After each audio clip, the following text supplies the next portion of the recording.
9 మంది అమ్మకి. 9 మందా? ఆ, ఓకే. పెద్దోడు యాక్టర్ ఆనందరాజు గారు. గజ. ఆ. మగపిల్లల పెద్దవాడు ఆయన. ఆహా. అక్క పెద్దది. ఉమ్. తర్వాత నేను, మిగతా వాళ్ళంతా అమెరికాలో డాక్టర్స్ వాళ్ళు. ఉమ్. ఇంకా నేను లాస్ట్. ఉమ్. ఎందుకు నేను ఒక 16 సంవత్సరాల వయసు వచ్చేకల్లా నా భావాలు, నా నడక, ఉమ్. తర్వాత నా మాట తీరు, ఐబ్రోస్ పెట్టుకోవడం, బొట్టు పెట్టుకోవడం నా ఆశ ఉంది.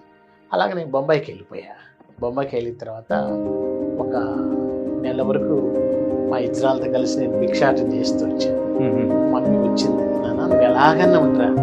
అప్పటికి నాతో ఎవరు మాట్లాడేవారు కాదు, మా నాన్నగారు కానీ ఆ. మా బంధువులు కానీ ఎవరు. అంటే ఇంకా మన రాయలసీమ అంటే తెలుసు కదా, వీడికి తేడా అనే భావాలు ఉంటాయి. అవన్నిటికి నేనేం పట్టించుకునేవాడిని కాదు, కానీ మమ్మీ తీసుకొని వచ్చేసి కానీ ఎలా వెతుక్కుంటూ వచ్చారు ఇక్కడికి? అక్కడ అన్నమ్మ అనేది ఒక ఆమె, మా గురువు గారి అన్నమ్మ అనేది చాలా ఆమె వెళ్ళిన ఆమె దగ్గర తెలిసిపోయింది.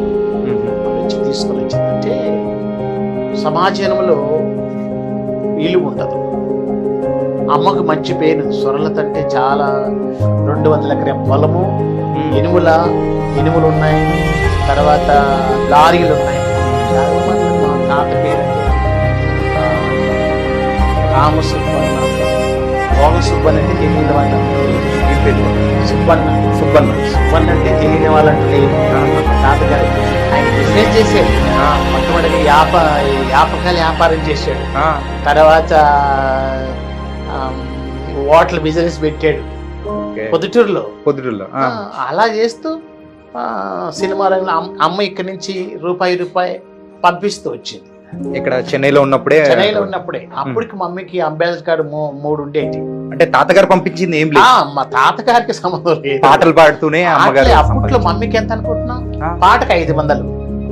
1946లో మమ్మీ నెల జీతం 50 రూపాయలు.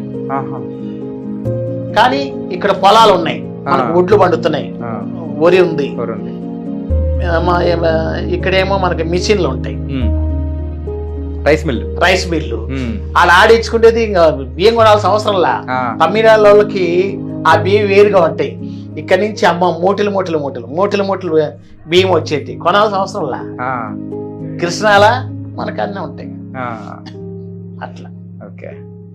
మరి మిమ్మల్ని ఎట్లా బాంబే నుంచి తీసుకొని వచ్చిన తర్వాత కానీ మరి మీ ఇంట్లో వాళ్ళు అంటే అన్నతమ్ములు కానీ అక్క చెల్లెలు కానీ ఎవ్వరు ఏమి మన భాషలో చెప్పాలంటే కుక్కలకు రక్తం పోసేవాళ్ళు.